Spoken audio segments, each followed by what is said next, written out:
A prominent New Orleans law firm and one of its lead attorneys were hit with a federal civil lawsuit Tuesday, in connection with a series of accidents that federal authorities say were staged to commit insurance fraud.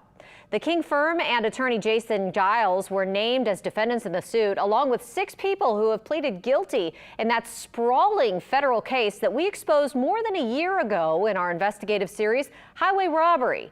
So far, 15 people total have pleaded guilty out of 33 named defendants in the alleged multi-million-dollar scam involving more than 150 accidents. The lawsuit claims that the King firm conspired with the 6 admitted scammers to file claims they knew were false. The King firm and Giles issued a strong response to the lawsuit, saying the firm, quote, has done everything right from the beginning to end and will fight against the lawsuit.